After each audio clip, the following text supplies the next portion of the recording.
Why do some people change while others stay stuck? And let's get some music on for the background.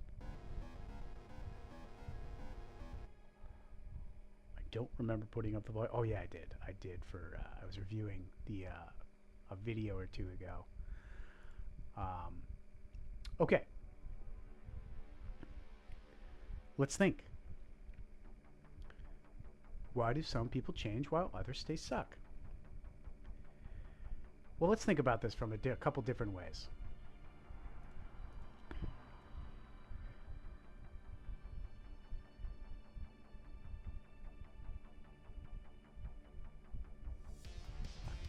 Let's take it apart this way. Let's think about it this way.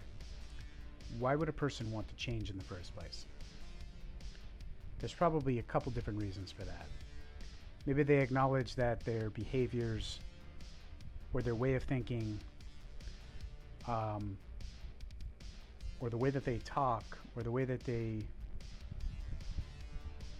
engage with other people or interact, or with themselves for that matter, in private or whatever, they may not like that.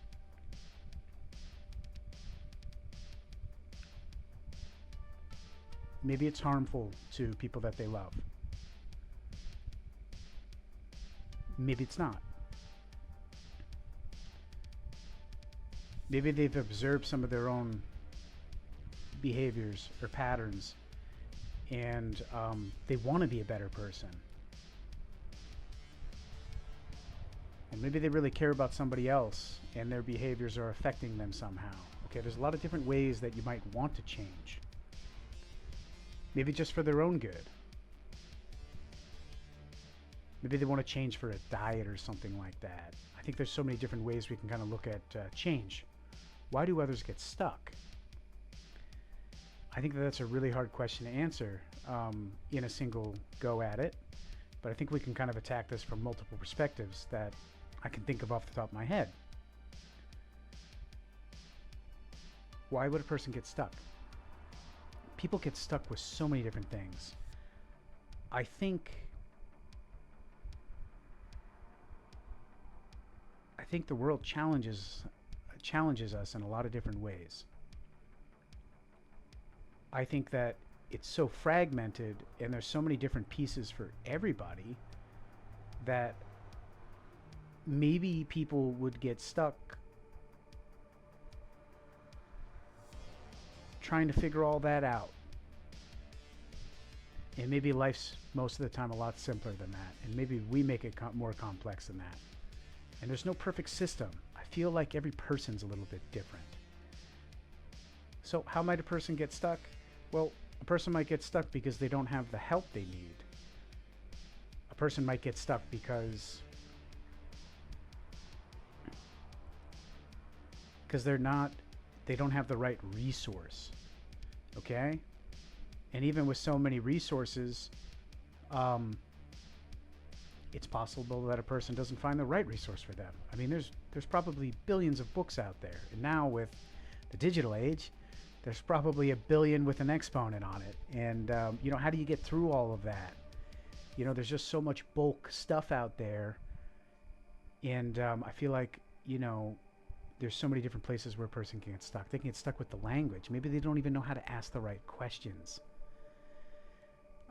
Maybe they don't know if anybody will care. Maybe they don't even know that there is somebody out there that can help them, okay? They can't go seek somebody if they don't even know that that person exists. Like, let's say you want to start a business. I'm thinking of myself on this one. And you don't even realize that there's a business consultant out there, okay? Somebody that you could actually pay for that will help you figure out what you want to do with your business. So instead, you don't even realize that there's somebody out there that can help you, somebody that's professional, somebody that you could pay. There's just so many different ways people can get stuck. People can get stuck emotionally. People can have a trauma or something like that. Okay? I'm kind of circling around this. How do they get stuck? They get stuck in a lot of different ways. And I think even some people, if we go back to the first example of that kind of growth mindset, somebody wants to change. Maybe they want to change for somebody else. Maybe they want to change for themselves. But if we kind of take that and then apply it to the end of that where people get stuck, maybe somebody simply just doesn't want to grow anymore. Maybe they've had enough growing. Maybe they want to start living now. Do you know what I mean? Some people might see growing as a part of living, but others might just kind of want to give up. Or maybe it got too hard at some point. Maybe they got challenged by the world too hard. Or maybe something intellectually got them stumped so hard. Or maybe they had a big breakup that didn't work out, really hurt them. And they just didn't want to move on from that, or they didn't want to go through that again, or maybe they didn't sit with it and reflect on it. I mean, there's just so many different ways that a person can really get stuck, right? So I think it's more fun to dance around the question, but I don't think this one has any single answer to it. I think it all comes down to perspective. How do you want to see this? What makes most sense maybe to you, to the person that's asking the question? There's so many different ways to do this. That's what I got. What do you guys think? Let me know in the comments. I'll catch you guys on the next one.